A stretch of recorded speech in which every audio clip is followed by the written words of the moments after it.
buenos días a todos. Bienvenidos a Comprensión de los Tiempos Actuales. Hoy estamos en la 7ª clase de Panorama del Antiguo Testamento con el pastor Kyle Bauer y vamos a orar que el Señor siga bendiciendo su palabra en nuestros corazones. Señor, gracias te damos por este día, te damos gracias por tu amor, te damos gracias por el pastor Kyle, por su amor hacia tu pueblo para impartir tu palabra, y pedimos que esta palabra haga la obra en nuestros corazones. Te pedimos que bendigas este tiempo y que tu palabra no vuelva vacía, Señor. Te lo pedimos que podamos aplicar todo lo que tú nos estás enseñando a nuestras vidas, familias y ministerio. En el nombre de Jesús, amén. Amén. Pastor Kyle, le damos la bienvenida. Muy buenos días para todos. ¿Cómo estamos? Estamos listos para estudiar nuevamente el Antiguo Testamento. Hoy vamos a concluir nuestros estudios en los libros históricos que vienen desde Josué hasta Nehemías, Esdras y Nehemías. Y comenzando la semana entrante, vamos a comenzar los libros poéticos que son de Job hasta Cantares. Entonces vamos a tomar un par de semanas allí y luego entrar en los libros proféticos. Ojalá que eso haya sido de bendición para ustedes. Ojalá que hayan aprendido mucho sobre la historia de Israel, cómo Dios está moviendo a su pueblo hacia la culminación en Cristo Jesús. Ahora, si se recuerdan la historia, vamos a repasarla brevemente, de que Dios llamó a Abraham, Isaac, el hijo de Abraham, Jacob, el hijo de Isaac, y luego Jacob tuvo 12 hijos que llegaron a ser las 12 tribus de Israel. Dios los llamó, hizo un pacto con ellos, con los antepasados Abraham, Isaac y Jacob. Y después de uno de los 12 hijos de Jacob, José, fue llevado cautivo a Egipto, y donde Dios lo levantó, y la familia de Israel llegó a Egipto. Después de unos cuantos años, ellos esclavizaron, los egipcios, a los israelitas, y por más de 400 años eran esclavos. Y Dios levantó a Moisés. Por medio de Moisés los liberó de su esclavitud, los llevó a través del Mar Rojo, los llevó al monte Sinaí, donde les dio su ley. Luego vagaron por 40 años en el desierto, donde Él los forjó para ser su pueblo. Y luego, bajo el mando de Josué, los metió en la tierra prometida. Y durante todo el tiempo de los jueces y los reyes que hemos estudiado las últimas 3 semanas, durante el tiempo de los jueces y reyes, ellos eran infieles a Dios, corriendo en pos de sus ídolos. Y Dios hizo bien su promesa de lo que dijo a través de Moisés en el libro de Deuteronomio, de que si me abandonan, yo les voy a expulsar de la tierra. Y es donde quedamos la semana pasada. Finales de Reyes y Crónicas, vemos que Dios deja que los asirios lleven cautivos a los israelitas del norte, las 10 tribus del norte. Y luego, unos aproximadamente 150 años después, los babilonios llevaron cautivo a las tribus del sur en Judá.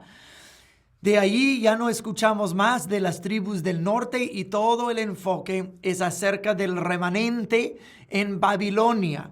Y el remanente son en realidad los muy pocos que vinieron de regreso con Nehemías y Esdras y Zorobabel de Babilonia o de Persia en aquel momento, de regreso a la tierra de Israel para volver a construir Jerusalén, sus murallas y el templo del Señor. Entonces, quedamos la semana pasada en el juicio de Dios sobre los de Israel y de Judá. Y Dios los llevó por 70 años a cautiverio o al exilio.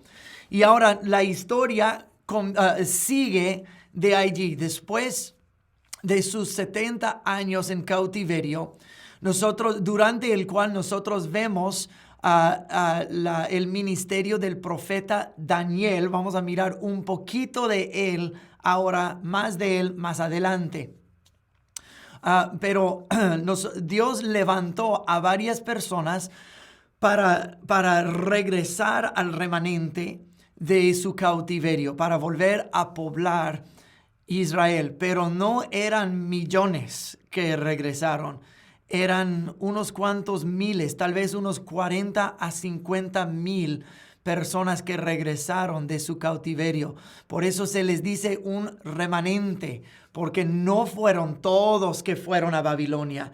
Y si se recuerdan, durante el tiempo de Daniel ministró a los reyes babilonios, pero durante el reinado de Belsasar, los persos vinieron y conquistaron a los babilonios. Entonces Daniel duró durante los babilonios y durante los persos también. Entonces fue durante los persos que ellos permitieron a los israelitas regresar a Israel. Pero otra vez, fue solo un remanente que regresó. Pues piénsalo, que 70 años había toda una generación, o tal vez hasta 2 o 3 generaciones nuevas que están naciendo en Babilonia. Y ellos no conocen a su tierra, a la tierra de sus antepasados. No tienen una buena conexión a su herencia. Entonces, cuando sube Nehemías y Esdras y Zorobabel para hacerlos regresar, si Babilonia es el único lugar que tú conoces, si digamos que tú naciste solo al principio del exilio y solo has escuchado historias de Israel, pero no lo conoces y has vivido todos tus 70 años en Babilonia, es la única cosa que tú conoces, y alguien dice, ya es hora de regresar a Israel. Tú, de ser un hombre o una mujer de 69 o 70 años, vas a querer desarraigarte de donde estabas viviendo, y ahí están tus hijos y tus nietos, y regresar a una tierra que ni tú, ni tus hijos, ni tus nietos conocen. Muchos eligieron quedarse en la tierra de Babilonia y solo pocos eligieron regresar. Pero nosotros sabemos por esos relatos, especialmente vemos en Esdras, de que cuando volvieron a echar los cimientos del templo, había parte del remanente que conocían al templo anterior. Entonces, ellos eran muy jóvenes cuando los babilonios los llevaron cautivos. Tal vez 10 o 15 años, quizá 20 años.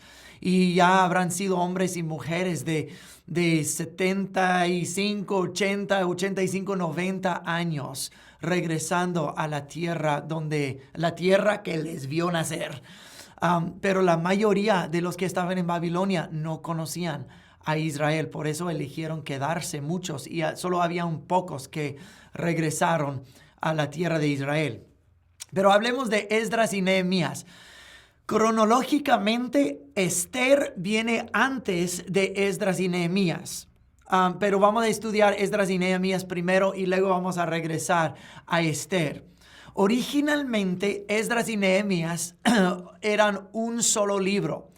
Esdras y Nehemías eran contemporáneos encargados por Dios de llevar a los exiliados de regreso a Israel. Y ahí había un otro hombre que les ayudaba, Zorobabel, que era uno de los encargados. Nehemías fue encargado por echar los cimientos del templo, construir nuevamente las murallas de Jerusalén. Y Esdras era un escriba de la ley, y él y Nehemías juntos. Nehemías era más político, Esdras era más religioso, pero los dos eran siervos fieles de Dios, como vamos a ver en unos momentos. La fecha de Esdras Nehemías, otra vez era un solo libro originalmente, fue probablemente de acuerdo me perdí. Perdón. La fecha es probablemente unos 15 años después de los acontecimientos de Esther, tal vez 20 años después de los acontecimientos de Esther. Entonces fue probablemente alrededor de 400 BC más o menos. La autoría es por Esdras, hasta Esdras y Nehemías. Es muy probable, y lo que creen los eruditos, que Esdras usó las notas de Nehemías para la autoría de la parte de Nehemías. Por eso se puso en primera persona.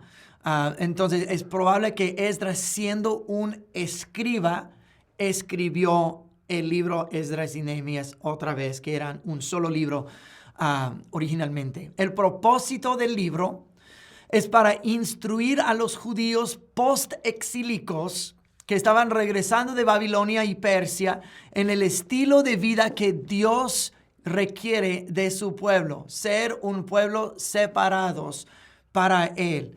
En aquellos momentos los judíos no sabían muy bien cómo honrar al Señor, y habían varios judíos que sí quedaron en la tierra, y habían varios que el rey de Asiria desarraigó de sus pueblos y puso en la tierra de Israel, como hablamos la semana pasada. Eso era la política del rey de Asiria y Babilonia: desterrar gente y confundir heredades y tierras, idiomas, para hacer un solo pueblo bajo su imperio.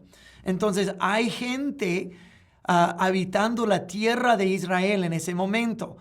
Algunos judíos y algunos de otros países, y muchos de ellos llegaron a ser los samaritanos, que los de la media raza, que durante el tiempo de Jesús nosotros vemos una enemistad entre los samaritanos y los judíos que se consideraban de raza pura. Y nosotros vemos los principios de eso cuando Nehemías comienza a construir el templo. Los que están habitando en la tierra no estaban viviendo totalmente de acuerdo con el Señor, pero dijeron: nosotros hemos estado aquí por esos varios años desde que el rey de Asiria nos trajo acá, y nosotros les ayudamos. Y Nehemías dijo: no, ustedes no saben adorar a nuestro Dios. Ustedes no tienen ni arte ni parte con nosotros. Nosotros lo hacemos. Somos el remanente del Señor. Entonces, nosotros ya vemos esta separación entre estas razas. Ahora, vale la pena tomar un momento para hablar de los reyes de Persia durante Esdras, Nehemías y Esther. Hay 4 reyes persos que nosotros vemos enumerados en Esther, Esdras y Nehemías. El primero es el rey Ciro. Nosotros vemos esto en el libro de Isaías, capítulo 45. Por eso se dice de que Isaías, vamos a hablar más de eso más adelante, pero creen que Isaías fue escrito por 2 diferentes personas. Hay un Isaías que profetiza antes del exilio y uno que profetiza después del exilio. Y porque lo que creen es que en capítulo 45 menciona al rey perso Ciro.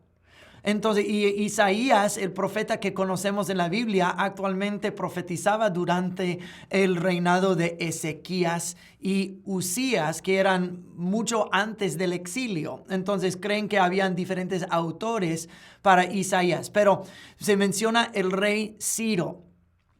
Esdras menciona el rey Ciro. Después de Ciro fue el rey perso Darío. Durante los reinados de Ciro y Darío era el tiempo del profeta Daniel. Después de Darío había Jerjes, o también se conoce su nombre como Asuero, que le gustaba tomar mucho suero. No es cierto. Pero Jerjes era el rey que se casó con Esther en el año 485 y reinó hasta el año 464. Después de Jerjes era el rey perso Artajerjes, que fue el rey durante el tiempo de Esdras y Nehemías. Es muy posible que la reina Esther aún vivía durante el ministerio de Esdras y Nehemías. A lo mejor era ya más avanzada en edad, quizá ya se había muerto, no sabemos. La Biblia no dice, pero es muy posible que ella aún vivía, porque el rey inmediatamente después de ella fue el rey durante el tiempo de Esdras y Nehemías. Es posible, como Nehemías era el copero del rey, es posible que Nehemías y Esther se conocían. Posible. Y es posible que Daniel conocía a Esther. Quizá ella era muy joven y él muy avanzado en edad, pero es posible que sus vidas cruzaban por un poquito. Es interesante saber o tomar eso en cuenta porque son cosas que no actualmente pensamos cuando leemos de Daniel, Esther, Esdras y Nehemías, de que Esther quizá conoció a Daniel. Es muy probable que conoció a Nehemías, porque ser el copero del rey, Nehemías, puede ser una función muy alta en el gobierno. Ella es la reina anterior. Entonces, es muy posible eso. Entonces, vamos a mirar a Esther en unos momentos. Pero quiero hablar de Esdras, y la razón por la que menciono a los reyes persos es porque en el libro de Esdras nosotros vemos a cada uno de estos reyes nombrados, y es un poquito confuso, pero Esdras no está escribiendo necesariamente una cronología, sino está desarrollando un tema y demuestra cómo había enemistad y oposición constante de los enemigos de Dios desde el momento que trataron de regresar a la tierra de Israel. Pero también demuestra que había mucho favor, oposición tanto como favor. Mira, eso se me hace muy familiar en la vida de cada uno de nosotros. Hay oposición del enemigo, pero también tenemos el favor del rey. Ahora, cuando nosotros leemos en Esdras especialmente capítulo 4, pero 4 al 7, es un poquito confuso si no tienes en tu mente la línea de los reyes: Ciro, Darío, Jerjes y luego Artajerjes, en este orden. Entonces, en capítulos 1 al 6, Esdras da una historia breve de la reconstrucción del templo. Y eso es donde es un poquito confuso, porque brinca de un rey al otro para mostrar un tema, no necesariamente una cronología. Dios comienza diciendo que Dios agitó el corazón del rey Ciro para reconstruir el templo. Pero acuérdense que el rey Ciro fue aproximadamente 120 años antes de Esdras. Esdras estuvo debajo de Artajerjes. Entonces, cuando comienza hablando del rey Ciro, comienzo desde un principio mostrando los decretos de los reyes anteriores que mostraron favor a los israelitas. Pero dice que Dios agitó el corazón del rey para que construyera el templo nuevamente en Jerusalén. Por eso nosotros leemos en Isaías 45 que Dios llama al rey Ciro su ungido. Eso se me hace muy raro porque el rey Ciro era un rey totalmente pagano. Aún así, Dios dice, Él es mi ungido. Dios agitó su corazón y Dios usó el hombre más poderoso en el mundo en aquel momento, conmovió su corazón para que volviera a construir el templo, para que se hiciera la voluntad de Dios. La Biblia dice en el libro de Proverbios, el corazón del rey está en las manos del Señor y Él lo puede tornar a su gusto. Y nosotros vemos esto en el libro de Esdras y Nehemías.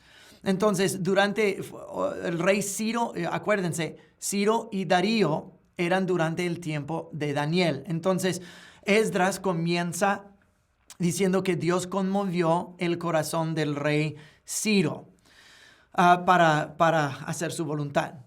Entonces, en capítulo 4, nosotros vemos que Esdras regresa al primer retorno que ocurrió en 538, el periodo de Ciro. Luego, él se adelanta al rey Jerjes, que es, acuérdense, el rey Jerjes es el rey que se casó con Esther. Y luego, en capítulo 4, versículos 7 al 23, habla de Artajerjes, el rey después de Jerjes. Y luego al final del capítulo 4 regresa nuevamente con Darío, que era antes de Esther. Yo sé que es medio confuso, pero quédense conmigo, ¿ok? Entonces, por eso Esdras no está necesariamente hablando de una cronología, sino un tema de oposición y un tema de favor. Que bajo todos esos reyes, Dios conmovió el corazón del rey Ciro, del rey Darío, del rey Jerjes y rey Artajerjes para ayudar a los judíos. Entonces, ellos tenían favor ante estos 4 reyes. Hasta el rey abrió sus tesoros. Él pagó por el templo. Él pagó para que ellos regresaran. Esto es favor, pero dentro del favor había oposición, y nosotros vemos más de un poco de esa oposición en Esdras, más en Nehemías. Entonces, en capítulo 5 de Esdras nosotros vemos esta oposición, y la oposición es que había gente en la tierra que no quería que volvieran a construir el templo. Entonces ellos escribieron una carta al rey diciendo, hey, ¿qué onda aquí? ¿Por qué eso están haciendo? Vas a ver que esa es una ciudad, históricamente una ciudad rebelde, y que les va a hacer daño. Que a usted, mi rey, le va a hacer daño. Entonces el rey envió una carta de regreso haciendo un decreto, hey, paren todo el trabajo. Pero larga historia corta, Dios les mostró favor. Dios envió a los profetas Ageo y Zacarías. Cuando llegamos a ellos vamos a ver cómo son profetas post-exílicos. Eran profetas para el remanente. Entonces Ageo y Zacarías profetizaban al pueblo de Israel diciendo, hey, ¿por qué han detenido ese trabajo? Háganlo, el Señor está con ustedes. Terminen el trabajo, esfuércense, sé valientes. El Señor les va a bendecir, está a su favor. Entonces, el ministerio de Ageo y Zacarías impulsaba a la gente a seguir la mano de obra. Ellos obtuvieron más favor del rey y ellos terminaron el proyecto del templo, y Dios los bendijo como resultado. Ahora, en capítulos 7 al 10 de Esdras es un escenario medio difícil leer. Esdras es ordenado por el rey a enseñar a la ley a los en Jerusalén para que aprendan. Ahora que tienen ese templo bello, el rey dice, Esdras, enseña a ese pueblo cómo bien adorar al Dios del templo de quien acabamos de construir. Pero Esdras y Nehemías juntos enfrentan una situación entre los israelitas. Según Deuteronomio capítulo 7 versículo 3, según la ley de Moisés, es una violación de la ley de Dios casarse los israelitas con hombres y mujeres extranjeros. Tienen que ser israelitas, pero Esdras y Nehemías encuentran que el remanente se está casando con todos los habitantes alrededor. Entonces Esdras confronta al pueblo de Dios leyéndoles la ley del Señor. Y al leer la ley, ellos se dan cuenta de que ellos han violado la ley. Y Esdras y Nehemías dicen, hey, fueron por tales cosas que el Señor nos deportó. Y ahora vamos a regresar de nuestra deportación y ofender a Dios y abandonar a Dios ya tan pronto. No sea que nos vuelva a deportar. ¿Qué están haciendo? Entonces es muy difícil leer eso porque uno solo puede imaginarse el dolor del pueblo, porque ellos terminan divorciándose de sus esposas extranjeras y mandándolas.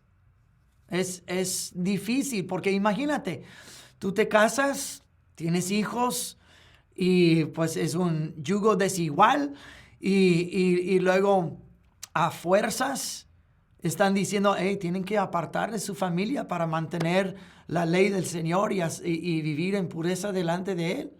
Oh, eso sería muy difícil. O sea, yo me casé con una mexicana, yo siendo americano.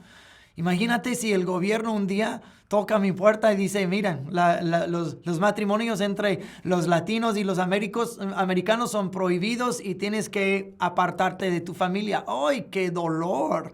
Pero eso es algo que estaba pasando en aquel entonces. Fue doloroso, pero la gente siguió las leyes del Señor y Esdras y Nehemías tuvieron que poner al pueblo en orden y restablecer la adoración. Ahora, eso nos lleva al libro de Nehemías. Obviamente, lo que dijimos anteriormente, que Esdras y Nehemías, un solo libro originalmente, y Esdras era el autor. Entonces nosotros vemos en Nehemías, era el copero del rey Artajerjes. Y Dios conmovió al corazón de Nehemías de volver a construir a Jerusalén, construir las murallas de Jerusalén. Y él estuvo muy agitado y conmovido en su corazón porque escuchó de que la tierra de sus antepasados quedaba en ruinas y la ciudad santa de Dios estaba expuesta.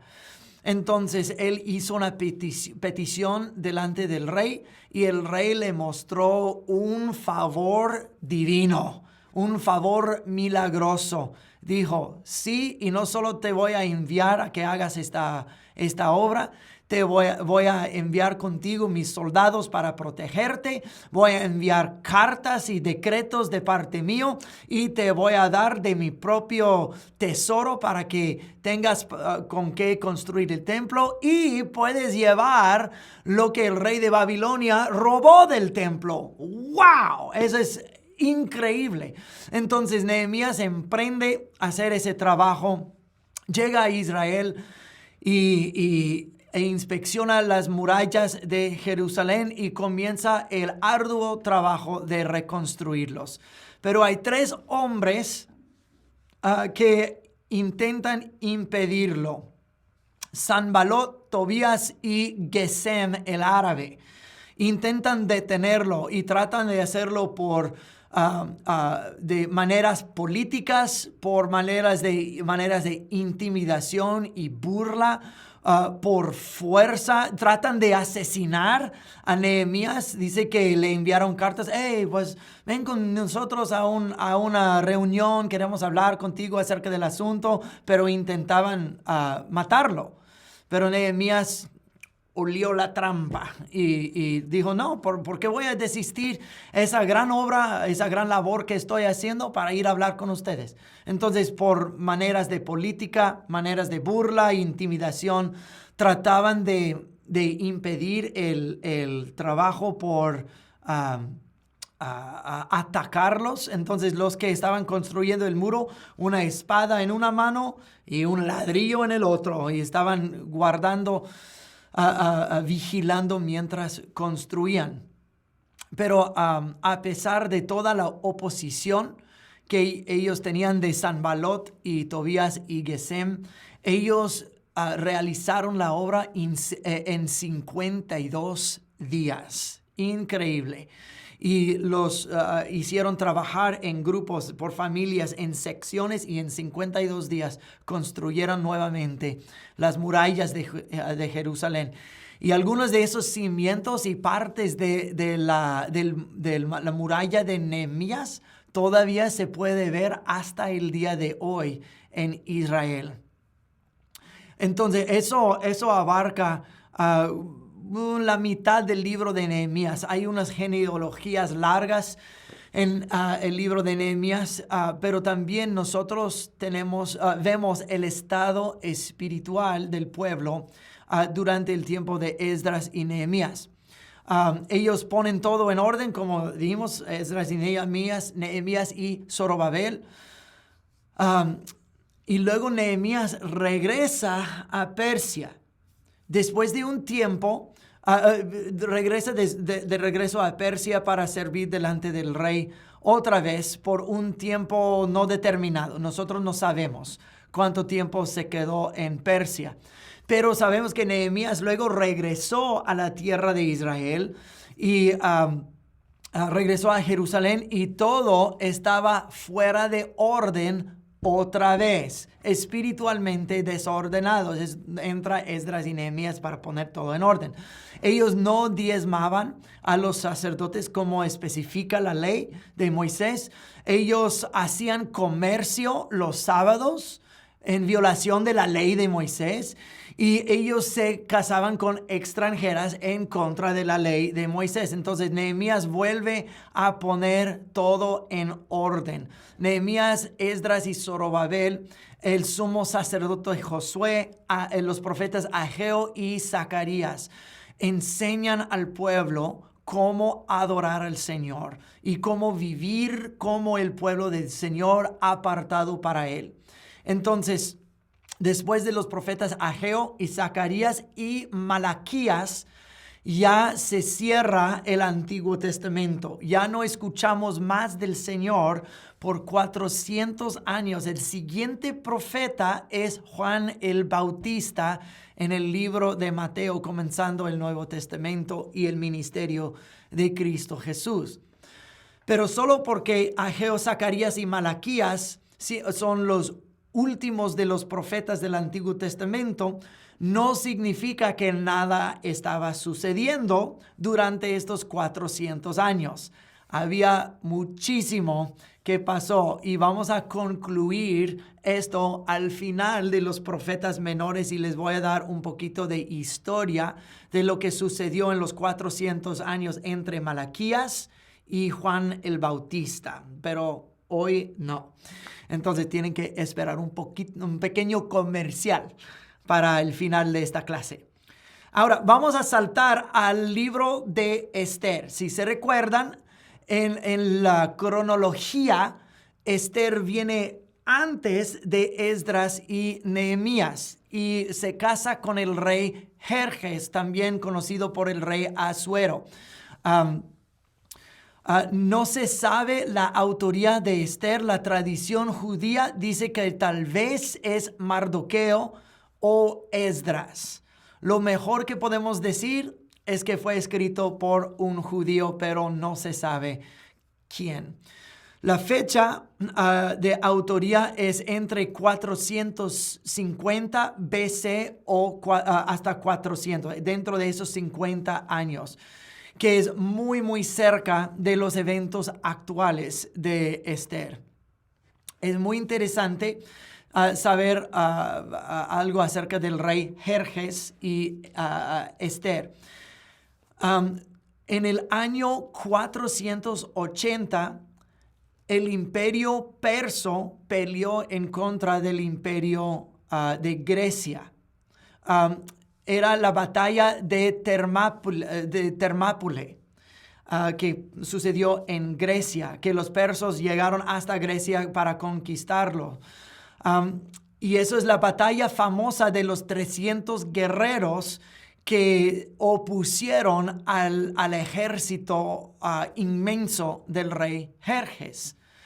Pero el año 480, durante el reinado del rey Jerjes, es el mismo Jerjes que se casó con Esther. Entonces, hace varios años se hizo una película que se nombró 300 aquí en los Estados Unidos. 300 que demostraba esta batalla entre los griegos y los persas. Pero el rey que sale en esa película históricamente es el mismo rey que se casó con la reina Esther. Interesante, ¿no es cierto? Entonces, vamos al libro de Esther. El escenario del libro es durante el exilio de los de Judá en Babilonia. En realidad ya había comenzado el retorno de los israelitas a Israel, pero no era el retorno de Esdras, Nehemías y Zorobabel todavía. No era la cosa más grande que pasó, pero comenzaron a regresar. Sabemos que los babilonios fueron derrotados por los medos y los persos durante el reinado de Belsasar, durante el ministerio de Daniel. Entonces, Daniel siguió durante Ciro, durante Darío, y probablemente Daniel murió antes del tiempo de Esther. Pero es posible, como dije anteriormente, es posible que tal vez cruzaron sus temporadas de vidas por un poquito. Quizás no, pero es posible. El libro de Esther es el único libro de la Biblia que no tiene una referencia directa para Dios. No menciona a Dios nada. Pero la obra de Dios es evidente durante todo el libro. Y el propósito del libro es dos. Número uno, para establecer la fiesta de Purim. Y actualmente la fiesta de Purim comienza hoy. ¿Qué es hoy? El 16 de marzo 2022. Entonces, es para establecer el comienzo del Festival de Purim. ¿Qué es el Festival de Purim? Vas a saber después de estudiar el libro de Esther. Y número dos es revelar la obra providencial de Dios para guardar a su pueblo donde quiera que su pueblo esté. Dios está a favor de su pueblo y está vigilando a su pueblo. Entonces, la historia de Esther es así. El rey Jerjes tiene una fiesta para sus nobles y la fiesta dura 180 días. Y no fue una fiesta de como vamos a cantarle feliz cumpleaños al rey, de cortar el pastelito y vamos para la casa. Eso fue una borrachera. 180 días son 6 meses. 6 meses de una borrachera. ¡Wow! Y entonces el rey durante la fiesta, durante la parranda de 6 meses, quería que viniera su reina Vasti con su corona puesta. Y ella se negó a hacerlo. Y ahora, unos eruditos especulan de que ellas, porque mira, en esos tiempos no tienes el lujo de negar al rey. Y si solo estaba pidiendo que ella viniera bien vestida con su corona para que todos dijeran, oh, wow, qué bonita la reina. Me imagino que no se hubiera negado a hacerlo, pero varios eruditos especulan de que el rey quería que viniera con solamente su corona, para que todos así la vieran.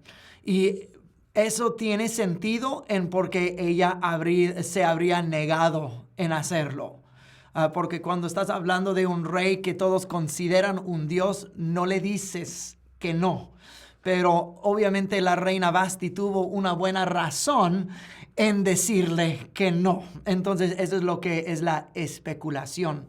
Entonces, el rey se enojó con ella porque ella le rechazó. Entonces, él le quitó de reina y ahora necesita una nueva reina. Entonces, hizo un concurso de belleza de todas las más bellas de la tierra y entre ellas había una judía que se llamaba Hadasa, o la conocemos como Esther. Entonces, antes de que ellas pudieran venir al rey, tuvieron todo un año de preparación. Básicamente vivieron en lujo y un spa por un año. 6 meses de tratamientos de perfumes y baños y 6 meses de todo lujo imaginable para embellecerse para el rey. Entonces, larga historia corta, Esther ganó el concurso de belleza. Ella asciende como judía a ser la reina. Era la más bella, la que más complació al rey, pero ella ocultó su descendencia, ella de que era judía. Nadie en el palacio sabía que era judía, sino su primo Mardoqueo. Mardoqueo era un funcionario, un oficial del rey. Entonces él tenía un puesto bastante alto en el palacio. Ellos sabían que él era judío, pero no sabía que era relacionado con la nueva reina, que también obviamente era judía y nadie sabía. Entonces hubo una riña, un pleito entre Amán y Mardoqueo. O como dicen en México, había una bronca entre ellos. Amán era el funcionario más alto del rey Jerjes. Y Mardoqueo era un funcionario más bajo, aunque tenía su puesto en el palacio. Pero es interesante saber de que Mardoqueo, y es interesante notar que el libro de Esther dice específicamente de Mardoqueo que era el hijo de Quis, un benjamita. Si te recuerdas de Primera de Samuel, el hijo de Quis es el rey Saúl. Quis era el papá directo del rey Saúl. Y dice que Mardoqueo, su antepasado, es el hombre Quis, el benjamita. Y Saúl, el hijo de Quis, benjamita, primer rey de Israel. Muy interesante es notar de que Esther hace esa conexión. Y también dice de Amán de que era un amalecita.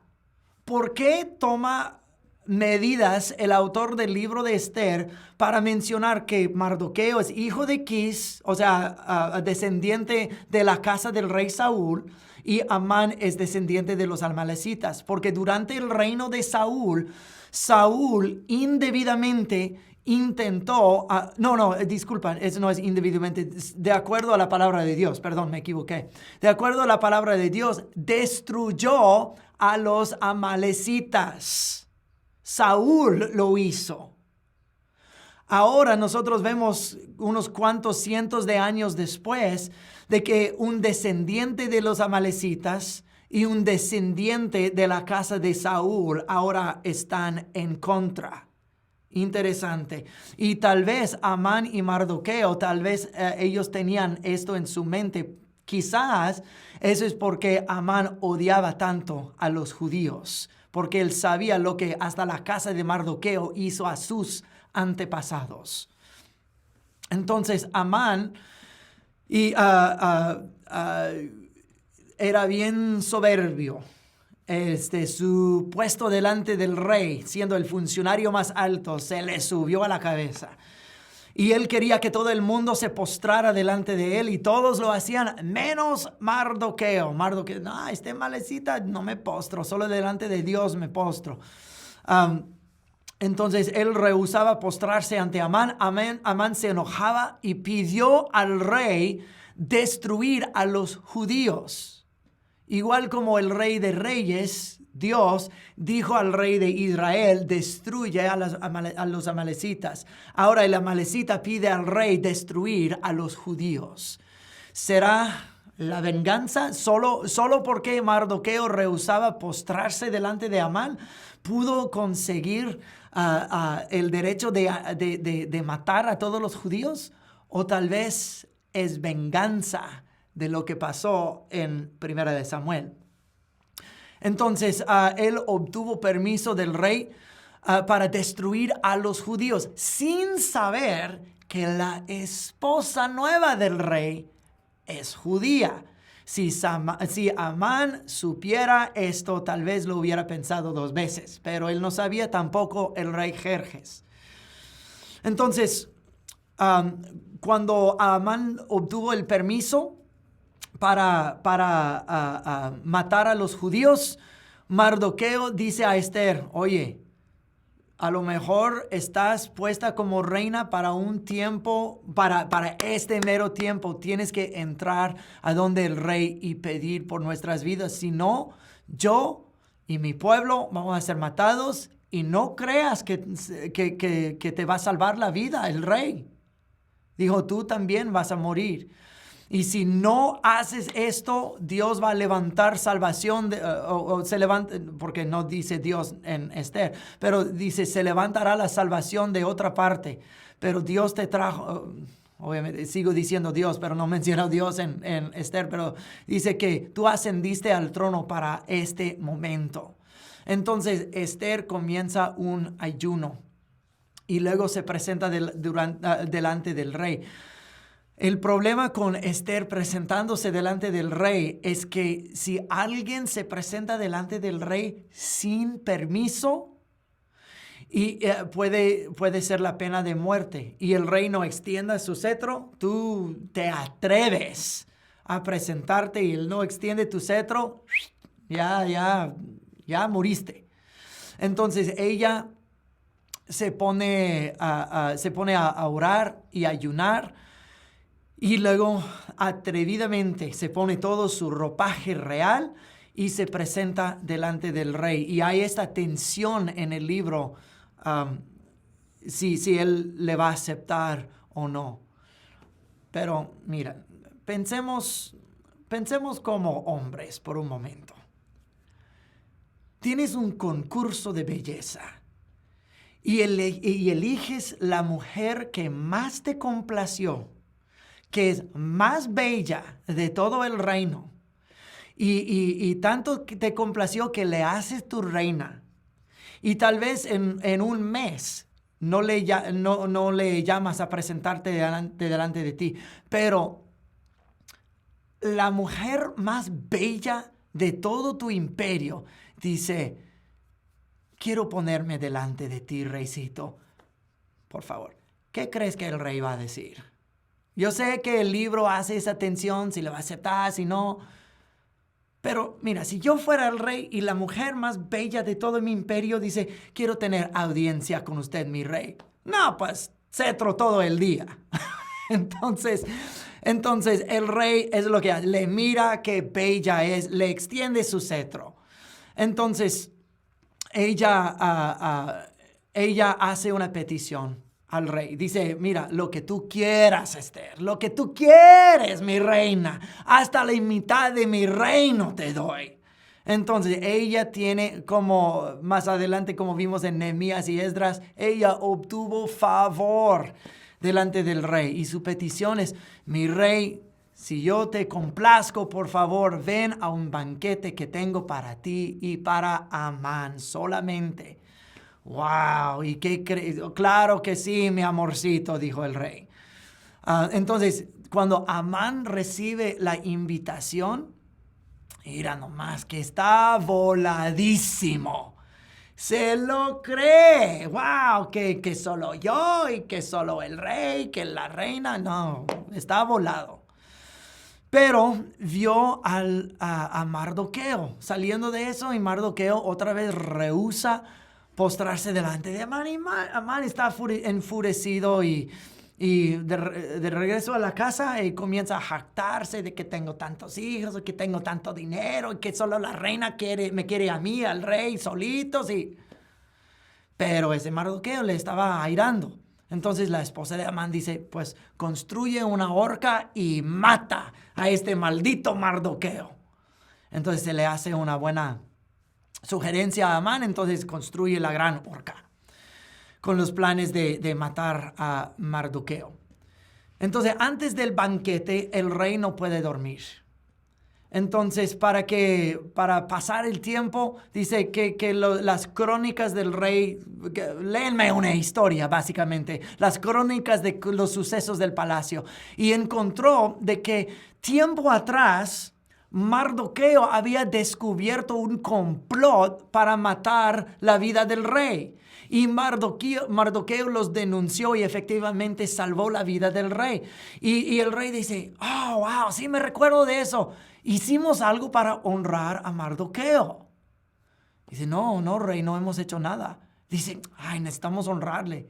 Entonces llamó a Amán y dice, hey, ¿qué debemos hacer para alguien que el rey quiere honrar? Y Amán, todo volado y soberbio, dice, mira, si yo fuera usted, majestad, pensando que estaba hablando de él, ¿quién más quiere honrar al rey aparte de mí?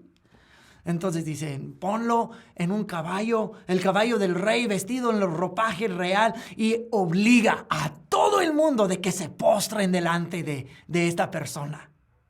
¿verdad? O sea, así Mardoqueo ya por fin se va a postrar delante de mí. Y el rey dice, buena idea, buena idea. Dice, quiero honrar a Mardoqueo y tú, Amán, vas a conducir el caballo y vas a obligar a todos a postrarse delante de él. Y hasta Amán tuvo que postrarse delante de él. Y tú sabes que Amán estuvo enojadísimo, humillado y ya con más ganas que nunca de matar a Mardoqueo, el hombre que el rey acaba de honrar. Entonces, el rey y el rey y Amán van al banquete de Esther. Tienen un tiempo magnífico. Y el rey dice, ahora, mi reinacita, ¿qué es lo que quieres? Dice, si te complazco, mi rey, yo pido que usted y Amán vengan una vez más a otro banquete que les voy a poner mañana. Y otra vez Amán volado. Entonces dice, sí, mi reina. Entonces el día siguiente vuelven Amán y el rey. Y después del banquete magnífico, el rey dice, ahora mi amorcito, ¿qué es lo que quieres? Y por fin ella se desembucha. ella da su petición. Dijo, mi rey, yo pido que me salves la vida de los que me quieren matar. Y el rey como sacado de onda. ¿Cómo que hay quien quiere quitar la vida?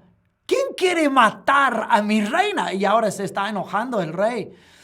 Y dice, y ella apunta el dedo a Amán. Dijo, él obtuvo permiso de su majestad de matar a los judíos y yo soy judía y él me va a matar a mí. Y solo te imaginas la cara de Amán. Se va más blanco que yo.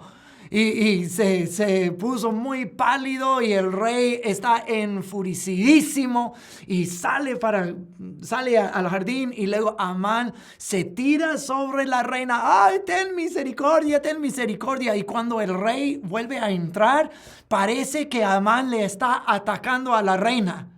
Entonces el rey dice, ¡ay, que ahora enfrente de mí quieres atacar a mi reina! Entonces, en corto, el rey dice, mátenle a Amán y ahórquenlo sobre la misma horca que construyó para Mardoqueo. Entonces ahorcan a Amán ya aniquilado.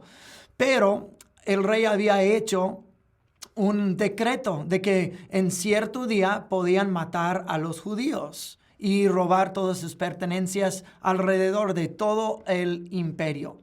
Y según la ley de los persas no se podía cambiar, no se podía retractar. Entonces lo que el rey hizo con la reina Esther y Mardoqueo es que les dio permiso para hacer otro decreto en el nombre del rey para que los judíos puedan levantarse y defenderse en el mismo día en que el decreto para matarlos se efectúa. Entonces ellos hacen todo eso y Dios obró una gran victoria y los israelitas derrotaron a sus enemigos. Y esto es lo que conmemora el festival de Purim, que en el calendario judío comienza hoy. Entonces ese es el tiempo exacto en que los israelitas se salvaron de sus enemigos durante el tiempo de la reina Esther. Entonces, eso demuestra la salvación de Dios, el cuidado de Dios de su pueblo. Aunque hay oposición durante el tiempo de Esther, de Esdras, de Nehemías, Dios cuida de su pueblo. Dios hizo volver su remanente de cautiverio. Y eso nos lleva a 400 años de silencio. La próxima cosa que vemos en la Biblia es la venida de Juan el Bautista y Cristo Jesús. Entonces, ahí vamos a terminar la clase para hoy. La semana entrante vamos a comenzar con el libro de Job y los libros poéticos. Que el Señor los bendiga. Muchas gracias, Pastor Kyle. Bueno, yo tengo una pregunta. ¿Usted cómo aplica este concepto del Antiguo Testamento cuando se separaban de las esposas porque estaban en yugo desigual realmente en el libro de Esdras y Nehemías cuando usted habla de esto. ¿Cómo se aplica hoy en día? Porque yo creo que en el pueblo a veces mm, hay un falso entendimiento en cuanto a este tema. Entonces, un contexto fue allá, en nuestro contexto, ¿cómo se aplica? Sí, es una buena pregunta. Eso no, los sucesos de Nehemías y Esdras no significan de que, oh, no, pues yo me casé y luego conocí al Señor y ahora puedo divorciarme de mi esposa. No, no, no, no, no. Eso no es lo que dice. La Biblia dice, quédate como estás cuando conociste al Señor. Quédate como estás. Y no nos da permiso la Biblia de nada más andar divorciándonos por cualquier motivo o utilizarle a Dios para que podamos divorciarnos. Dice, que no, que Dios dice así en el libro de Esdras y Nehemías, puedo hacerlo ahora. No, no, no, no, no, no, no es así. La Biblia también dice en el Nuevo Testamento de que por el buen testimonio del cónyuge que está salvo, puede ganar a su cónyuge, puede ganar a sus hijos. Entonces, la santidad de uno puede extenderse a la familia y Dios puede ganarlos. Pero en cuanto al matrimonio, tal vez no estás casado. La Biblia habla de no tener un yugo desigual, de que si estás buscando a alguien casar, ¿quién estás buscando? Busca entre la familia de la fe. Si no, puede tener efectos de que la fe de uno puede enfriarse. Encontrar una persona que ama al Señor como tú lo amas, que está dedicado al Señor como tú estás dedicado. Eso es tener un yugo igual y no desigual. Otra vez, si estás casado y después de tu matrimonio conociste al Señor, o si ya estás casado y conociste al Señor antes y tu cónyuge no conoce al Señor aún, no te da el derecho de nada más echar a esta persona al lado. Por favor, no hagas eso. Pero permite que el Señor te use para ganar a tu familia y la santidad que Él ha obrado en ti extienda para tu familia. Pero si no estás casado, busca a alguien de la familia de fe y ser un yugo igual. Esa es la aplicación para hoy. Muy bien, Pastor Kyle, muchísimas gracias. Bueno, entonces nos vemos la próxima semana. Vamos a estar, como dijo él anteriormente, viendo los libros poéticos. El Señor los bendiga.